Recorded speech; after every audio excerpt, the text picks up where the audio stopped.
warahmatullahi wabarakatuh. Bismillahirrahmanirrahim. Nahmaduhu wa nusalli wa nusallim ala rasulihil karim. Yang saya hormati Bapak A.R. Suparno SE, anggota DPRD Provinsi Lampung dari fraksi PDI Perjuangan. Semoga beliau semakin bermanfaat untuk masyarakat Lampung. Amin. Selanjutnya yang saya hormati narasumber kita Bapak Mayor Infanteri Sutoto. Sudah 52 ya Pak? Mudah-mudahan beliau sehat dan panjang umur. Amin. Mestinya kalau masih agak muda bisa jadi danrem ya Pak ya. Selanjutnya yang saya hormati dan yang saya banggakan, saudara-saudara peserta sosialisasi pembinaan ideologi Pancasila dan wawasan kebangsaan. Walaupun pulang kerja capek, tapi saudara-saudari semua menyempatkan diri untuk acara sore ini. Percayalah ini penting. Walaupun tidak sempat mungkin ngebaca-baca, tapi kadang lagi di rumah seliweran di media sosial. Paham-paham anti kebangsaan, anti kebinekaan, anti Pancasila, seakan-akan ingin meruntuhkan negara. Kadang-kadang kita butuh jawaban, makanya penting yang disampaikan hari ini. Ya siapa tahu walaupun Anda hanya karyawan hari ini, tapi anak saudara-saudari semua nanti mungkin ada yang jadi presiden. Amin. Allahumma amin. Siapa sangka Pak Jokowi jadi presiden? Bapaknya orang biasa, ibunya juga orang biasa. Jadi jangan merasa karena karyawan Chandra gitu, gua siapa sih gua? Emang bakal jadi apa? Enggak tahu. Ada orang besar yang lahir dari rahim Anda, rahim saudari, mungkin dari keturunan bapak-bapak juga ada orang besar yang nggak jadi presiden, jadi jenderal ya Pak ya, Panglima TNI misalnya. Karena mengapa? Orang tuanya punya jiwa yang besar, pemikiran yang besar, walaupun tindakannya sederhana. Baik, pada kesempatan kali ini saya hendak membahas tentang ideologi Pancasila. Belakangan ada orang yang membenturkan Pancasila dengan agama. Satu hal yang ingin saya tegaskan, Pancasila itu bukan agama. Dan Pancasila bukan untuk menggantikan agama. Tapi Pancasila itu adalah kesepakatan. Agama itu dari Tuhan, wahyu dari Allah Ta'ala. Sedangkan Pancasila adalah produk manusia, dia adalah kesepakatan. Maka Pancasila tidak bisa dibandingkan dengan agama. Justru Pancasila tersebut sangat cocok dengan tujuan agama. Makanya ketika Nabi mendirikan negara demokrasi pertama dalam sejarah hidup umat manusia. Jadi kalau pengen tahu, negara demokrasi pertama dalam sejarah umat manusia itu didirikan oleh Nabiullah Muhammad sallallahu alaihi wasallam. Dulu orang kerajaan semua soalnya. Nabi yang mendirikan negara pertama namanya negara Madinah. Di mana kepemimpinan bukan berdasarkan monarki keturunan. Kemudian di situ Nabi meletakkan dasar negara. Nama dasar negaranya bukan Al-Quran. Karena Al-Quran itu agama. Berbeda dengan ideologi kesepakatan. Karena ini produk kesepakatan manusia, maka Nabi menetapkan dasar negara di Madinah adalah Al-Madinatu Masrutiyah, piagam Madinah. Piagam Madinah itu isinya adalah butir-butir kesepakatan Nabi dan perwakilan tokoh-tokoh pada zaman itu. Dan alhamdulillahnya para pendiri negara kita, pendiri bangsa kita menjiplak demokrasi Nabi itu dengan membuat apa? Piagam Jakarta. Yang isi piagam Jakarta itu adalah Pancasila. Maka buat generasi muda, jawablah kalau ada yang mengatakan Pancasila bertentangan dengan agama. Jawabannya begini, Pancasila bukan agama. Dan Pancasila tidak untuk menggantikan posisi agama, tapi Pancasila sangat sesuai dengan ajaran agama, bahkan itulah yang dicontohkan oleh Rasulullah Shallallahu Alaihi Wasallam. Ini buat yang beragama apapun ya, bukan hanya Islam. Yang kedua, ada orang yang coba ingin membenturkan antara Pancasila dengan nilai-nilai Islam. Padahal sebetulnya cocok banget, walaupun ini bukan ilmu cocokologi ya. Karena pendiri bangsa kita ini orang yang ngerti agama. Pak Soekarno itu muridnya ulama Haji Umar Said Cokro Aminoto. Ada banyak sekali ulama-ulama orang pintar yang menyusun Pancasila tersebut. Itu sesuai betul dengan ajaran Islam. Sila pertama, ketuhanan yang Maha Esa. Ini tauhid ini. Qul huwallahu ahad. Al-Quran.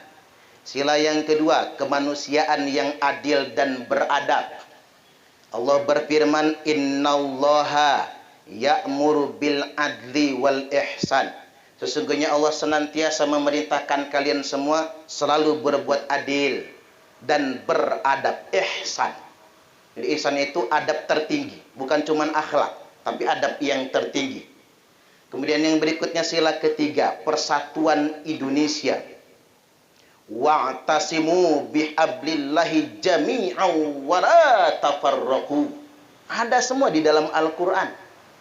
Karena memang negara yang kuat itu negara yang bersatu. Yadullah ma'al jamaah. Allah selalu menolong orang-orang yang menjaga persatuan. Selama kita bersatu, Allah tolong bangsa kita. Tapi kalau kita bercerai-berai, maka Allah tidak akan pernah tolong kita semua. Maka kita akan dijajah bangsa lain. Makanya kita punya semboyan Bhinneka Tunggal Ika. Walaupun berbeda-beda, tapi tetap satu jua. Kemudian yang berikutnya, kerakyatan yang dipimpin oleh hikmat kebijaksanaan dalam permusyawaratan perwakilan. Ini keren banget itu. Kalau bahasa Qurannya banyak betul. Salah satunya wa amrohum syura' bainahum. Otoritas tertinggi dalam kehidupan bermasyarakat itu adalah permusyawaratan dan permufakatan.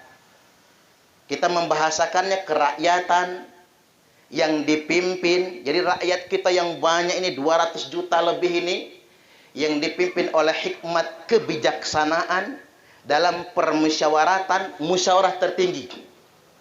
Cuman musyawarah tertinggi ini nggak bisa semua orang bermusyawarah, kayak pasar jadinya. Maka biar musyawarahnya matang, ada bahasa selanjutnya dalam permusyawaratan perwakilan, sistem keterwakilan. Kita ingat pemilihan Abu Bakar As-Siddiq pakai permusyawaratan perwakilan. Pemilihan Khalifah Umar bin Khattab permusyawaratan perwakilan. Itu demokrasi itu. Makanya saya heran mengapa orang mengharamkan demokrasi. Pemilihan Utsman bin Affan sebagai khalifah yang ketiga pakai permusyawaratan perwakilan. Pemilihan Ali bin Abi Thalib khalifah yang keempat pakai sistem permusyawaratan perwakilan. Bahasa kerennya Pak, ahlul halli wal aqdi. Jadi ada sistem keterwakilan di situ. Poin yang kelima, keadilan sosial bagi seluruh rakyat Indonesia. Ini tujuan agama. Tujuan agama manapun adalah mewujudkan keadilan yang merata bagi segenap komponen bangsa, bahkan bagi segenap rakyat Indonesia. Mudah-mudahan kita semua cepat atau lambat, step by step, semakin merasakan keadilan mudah-mudahan. Allahumma amin. Dua ya, tiga sekarang. Ada orang yang dengan bahasa agama ingin membenturkan sistem kenegaraan kita, negara kesatuan Republik Indonesia, dengan ngomong Pancasila itu togut gitu, NKRI ini sistem kufar gitu. Bagaimana cara kita menjawab yang sedemikian rupa? Padahal sebetulnya sistem kenegaraan ini baku, hasil kesepakatan kita. Ketika kita ingin merusaknya, maka kita merusak kesepakatan. Makanya melawan pemerintah itu adalah melawan negara. Tadi beliau sudah menyampaikan, Pak Sutoto menyampaikan, presiden itu simbol negara. Kalau calon presiden belum. Makanya kalau masa pilpres pilek, cebong sama kampret, nggak apa-apa lah saling hina. Yang penting jangan kelewatan dosa nantinya. Tapi begitu hasil pilpres sudah ditentukan, Entah kita pilih atau tidak Pak Jokowi dan Pak Kiai Ma'ruf Amin, dia simbol negara. Menghina keduanya sama saja dengan menghina negara. Jadi jangan salah, kalau Anda bikin konten menghina presiden pasti ditangkap, karena itu simbol negara. Kalau Anda menghina saya, Suparman, ya nggak ditangkap, kecuali kalau saya ngadu. Kalau saya ngadu pencemaran nama baik, ya Anda ditangkap. Kalau Anda minta damai, paling saya nanya, wani piro? Paling begitu kan, mau damai sama saya aja, karena sudah dicemarkan nama baik. Tapi kalau simbol negara tidak. Itu bukan delik aduan soalnya. Maka dari itu ini yang harus kita pahami. Terus agama menjawabnya bagaimana? Man ahana sultana ahanahullah. Barang siapa yang menghina pemerintahnya sendiri, maka sama saja dia menghina Allah. Ahanahullah, maka Allah akan menghinakannya. Coba lihat orang-orang yang suka menghina presiden, menghina wakil presiden, mereka dihinakan oleh Allah Ta'ala. Karena Quran hadis bicara demikian. Saya kadang-kadang prihatin menghina wakil presiden, mentang-mentang beliau sudah lanjut usia. Sekarang saya nanya, saya pernah ada teman Ustadz menghina wakil presiden. Kata saya, Anda menghina wakil presiden, kalau umur Anda seumur wakil presiden beliau, Anda belum tentu masih bisa jalan, kata saya. Jangan-jangan sudah stroke bengek, prostat bocor kelep kan? Ya kalau umurnya sampai, jangan suka menghina. Karena menghina wakil presiden itu dosanya 3. 1, menghina orang tua. Orang yang menghina orang tua orang lain sama saja menghina orang tuanya sendiri. Itu sudah dosa itu. Laisa minna man lam ya'rif kabirona, kata Nabi. Tidak termasuk golongan kami orang yang tidak menghormati orang tua. Yang kedua dosanya menghina ulama. Beliau itu ulama. Buyut beliau itu Syekh Nawawi Al-Jawi Al-Bantani, Imam Masjidil Haram pada zaman itu. Cicitnya menjadi ulama dan sekarang menjadi wakil presiden. Darah dan daging ulama itu racun, maka tidak boleh dihina. Masalah kemarin nggak mau milih, ya itulah politik, kebebasan, demokrasi, tidak apa-apa. Tapi begitu sudah jadi dia simbol negara. Kemudian yang ketiga, menghina penguasa atau pemerintah. Barang siapa yang menghina pemerintahnya, maka sama saja dia sudah menghina Allah. Maka ahanahullah, tunggu saja masanya. Ada timingnya, dia akan dihinakan oleh Allah Ta'ala. Kemudian yang berikutnya, jadi ada hadis yang keren banget ini. Man kariha min amirihi syai'an. Barang siapa yang benci, nggak suka dengan kebijakan pemerintahnya. Saya tanya sama saudara-saudari sekalian, ada nggak kebijakan pemerintah yang nggak kita suka? Ada nggak? Ada nggak? Pasti ada, betul kan? Pasti ada, yakin. Nggak usah takut-takut ngejawab, saya bukan pemerintah. Bukan pemerintah, penceramah saya ini, nggak apa-apa. Kecuali kalau saya jadi gubernur ya Pak Suparno ya. Baru pemerintah, nggak usah takut-takut jawab. Oh banyak, bukan ada, banyak betul. Yang kebijakan pemerintah yang kita nggak suka. Pemerintah periode manapun, ya nggak ada lah presiden disukai oleh 100% rakyat, itu nggak mungkin ada lah. Namanya kita perbedaan, wajar saja. Tapi apa kata Nabi, man kariha min amirihi syai'an. Barang siapa yang membenci kebijakan pemerintahnya, falyasbir. Solusinya sabar. Maka kemudian Abu Dzar Al-Ghifari nanya, ya Nabi, saya nggak tahan betul Nabi. Kalau kamu nggak tahan sabar, kata Nabi, boleh nggak aku cabut pedangku, aku hunus pedang dan aku penggal pemimpin itu? Nggak boleh, kata Nabi. Kalau kamu nggak tahan betul masuk hutan, jangan nyampur orang banyak. Dikarenakan man mufarikulil jamaah. Barang siapa yang memisahkan diri dari pemerintahnya, alias memberontak kepada pemerintahnya, bugot ya, atau kudeta dalam bahasa sekarang, fa innahu yamutu mitatan jahiliyah, maka matinya mati jahiliyah. Di barang siapa yang mati dalam keadaan memberontak kepada pemerintahnya, maka dia matinya mati dalam keadaan jahiliyah. Jadi sampai sedemikian rupa, jangan biarkan negara kita ini melanggar kesepakatan. Karena kata Nabi, di akhir zaman nanti akan muncul sekelompok orang la yafuna bi ahdin wala mitakin. sekelompok orang yang melanggar kesepakatan hidup bermasyarakat dan bernegara. Contohnya apa? Afghanistan, perang saudara. Suriah, perang saudara. Irak, perang saudara. Libya, perang saudara. Karena mengapa? Yaman, perang saudara. Negara itu kesepakatannya dilanggar. Maka berbahagialah kita punya Pancasila. Kesepakatan yang kita pegang bersama-sama, yang kita semua harus sama-sama menjaganya. Insya Allah. Baik, yang berikutnya ini. Masih ada waktu ya.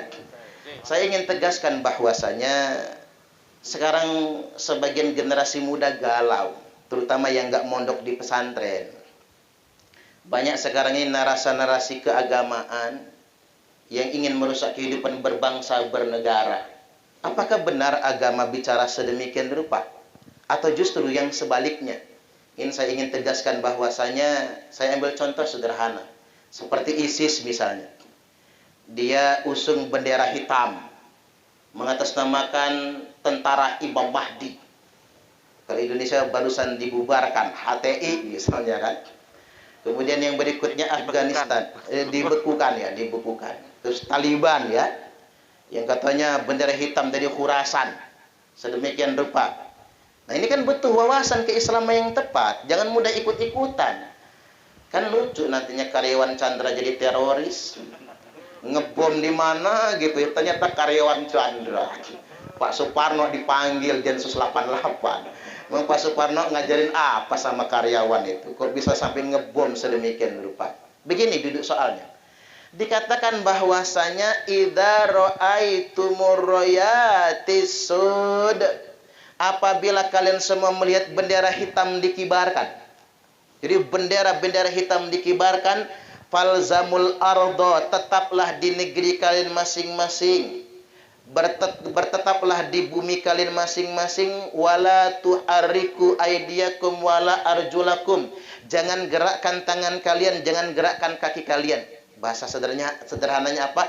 Jangan ikut-ikutan. Karena mereka itu kelompok bendera hitam palsu, bukan yang sebenarnya. Qulubuhum kazuburil hadid. Kelompok bendera hitam palsu itu hati mereka keras sekali. Keras bagaikan baja besi. Coba kita lihat yang pakai bendera hitam itu. Sangar-sangar, radikal, keras, yang nggak sepaham sama dia kafir, halal darahnya. Bahkan sudah disebutkan mereka kelompok bendera hitam palsu. Nah bendera hitam yang sebenarnya kapan? Ketika Imam Mahdi sudah keluar. Imam Mahdi itu bukan sesuatu yang goib, nyata adanya. Kalau sekarang nggak ada, ya memang belum ada, belum waktunya. Itu juga berhubungan dengan kemunculan Dajjal ya. Memang sekarang Dajjal belum ada, karena ciri Dajjal bakal muncul kalau kemarau 3 tahun berturut-turut. Sekarang ada kemarau 3 tahun nggak? Masih tangeh Dajjal berarti. Jangan ke sana. Maka kalau ada yang mengibarkan bendera hitam, apapun katanya, walaupun dia bersimbolkan agama, itu kelompok bendera hitam palsu. Jangan pernah ikut-ikutan. Kemudian yang berikutnya Nabi bersabda, sayakhruju qaumun fi akhiriz zaman, akan keluar sekelompok orang di akhir zaman nanti. Al-ahdasul asnan, usia mereka masih muda-muda. Nah, ini yang saya khawatirkan. Bukan yang tua-tua. Gara-gara frustasi di Chandra gaji nggak naik-naik, dia rekrut teroris. Waduh. Ya jangan-jangan ya Pak Suparno ya. Gaji nggak naik-naik, cicilan FIR, Adira banyak ya. Rumah subsidi kan begitu ya. Cicilan banyak, mana di kantor kan mana bos terus gitu ya. Mana kolega kerja nyebelin, lagi depresi frustasi, ada yang ngerekrut, mau nggak lo masuk surga misalnya, ngajak jadi teroris misalnya. Dan Nabi sudah sampaikan itu. Al-ahdasul asnan, usaha mereka itu usia mereka masih muda-muda, semangat mereka membara kata Nabi.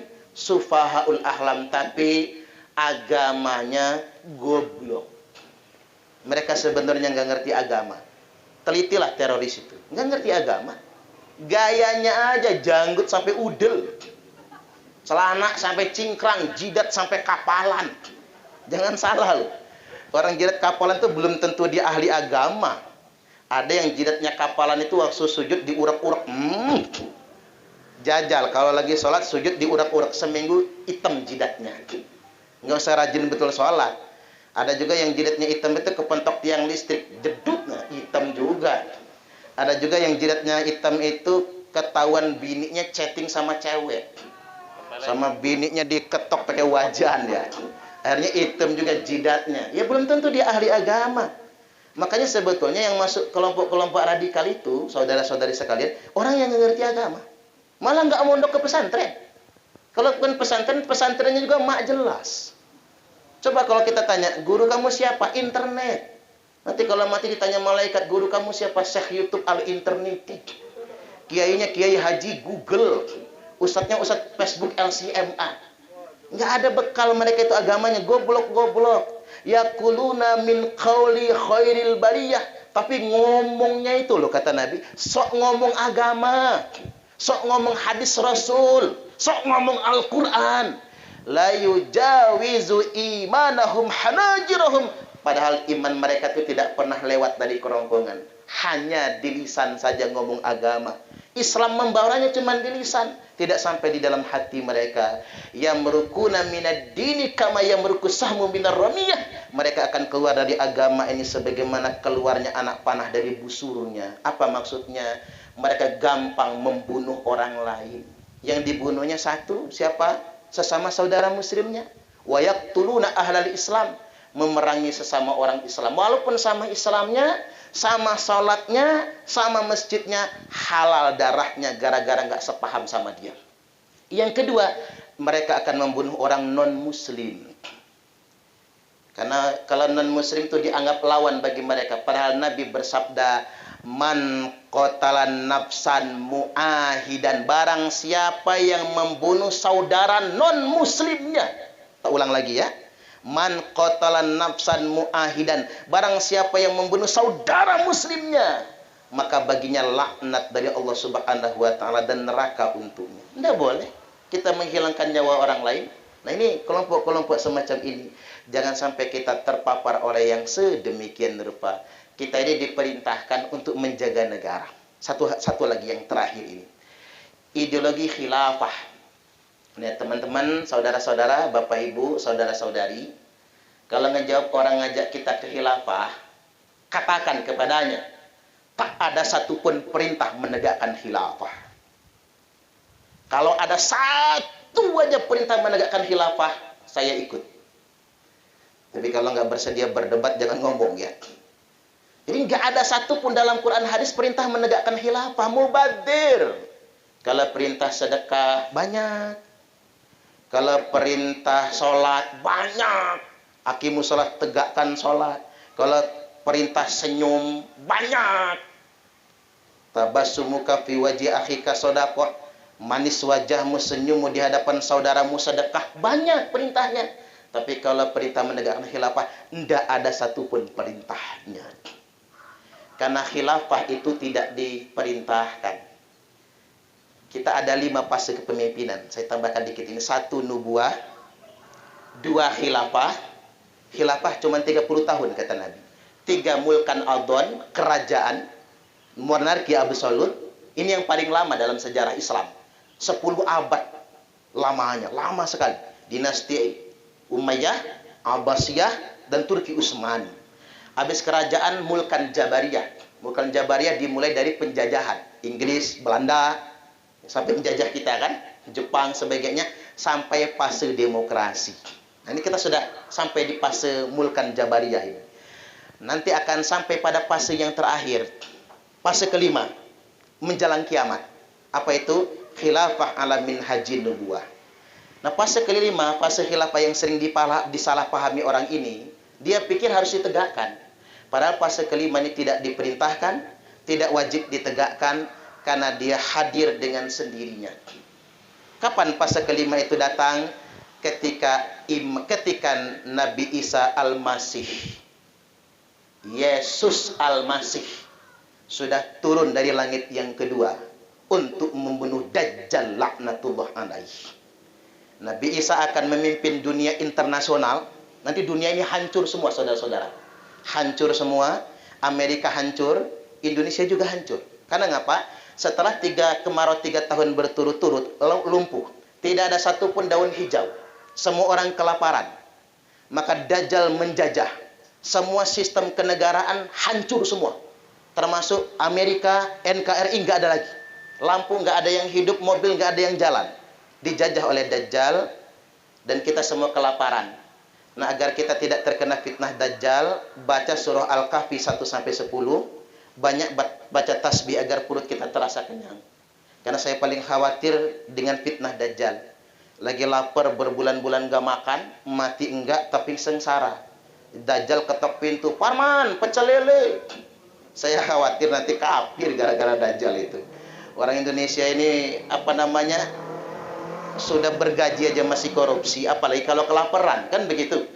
Maka setelah itu hancur semua sistem kenegaraan, masyarakat internasional mengharapkan superhero, Superman, apalagi itu, Batman mungkin ya, mengharapkan superhero. Siapa superhero yang datang? Nabi Isa Al-Masih alaihi salam. Dialah yang membunuh Dajjal, dan Nabi Isa akan menjadi khalifah internasional. Semua masyarakat dunia tunduk di bawah pemerintahan beliau. Dan beliau akan menjadi khalifah di khilafah internasional selama 40 tahun. Dan beliau akan menikah. Saya doakan istri beliau nanti karyawan Chandra lah. Biar keren kan gitu. Menikah, punya anak, kemudian setelah 40 tahun beliau wafat, meninggal dunia. Setelah itu tidak lama terjadilah hari kiamat. Jadi sekali lagi buat teman-teman sekalian, saudara-saudara, jangan terjebaklah dengan ideologi-ideologi khilafah yang akhirnya kita merusak negara kita sendiri. Ngalir saja. Anda nyari nafkah yang halal, gaji yang ada disyukuri, mudah-mudahan berkah. Ini luar biasa pahalanya. Ada dosa yang tidak bisa dihapuskan dengan sholat, kata Nabi, nggak bisa dihapuskan dengan zakat, dengan puasa, tapi bisa dihapuskan dengan bekerja keras. Yakinlah, kerja keras kita nyari nafkah yang halal tidak akan pernah sia-sia. Kalau kita syukuri, itu akan menghadirkan berkah untuk kita semua. Terakhir terus ya. Terakhir paling akhir sekali, mari bersama-sama kita mewujudkan keadilan sosial bagi seluruh rakyat Indonesia. Ini yang belum wujud sebetulnya. Ini yang sebetulnya belum wujud sekarang ini. Karena mengapa? Masih banyak orang yang terlampau kaya. Dan masih banyak masyarakat yang belum sejahtera. Betul nggak kira-kira? Di Norwegia, sekolah gratis sampai S3. Di Indonesia, berat betul bayar sekolah. Betul nggak kira-kira? Makanya orang takut punya banyak anak kan? Di Norwegia, gaji guru itu 395 juta rupiah sebulan. Di Indonesia, guru honor 300.000 rupiah sebulan. Buat pulsa aja nggak cukup. Nah, mengapa di Norwegia bisa? Karena Norwegia korupsinya 0%. Tapi mengapa Indonesia belum bisa? Karena di Indonesia korupsinya masih ranking 4 sedunia internasional. Oleh karena itu, yuk, buat teman-teman sekalian, didiklah anak-anak kita semua menjadi anak yang jujur, berintegritas. Kalau kita punya anak yang jujur, jadi TNI yang jujur, polisi yang jujur, anggota dewan yang jujur, eksekutif yang jujur, menteri yang jujur, presiden yang jujur, ustadz yang jujur, Indonesia akan menjadi negara yang sejahtera, keadilan sosial bagi seluruh rakyat Indonesia. Baik, demikian dari saya. Wallahul muwaffiq ila aqwamit thoriq. Wassalamualaikum warahmatullahi wabarakatuh.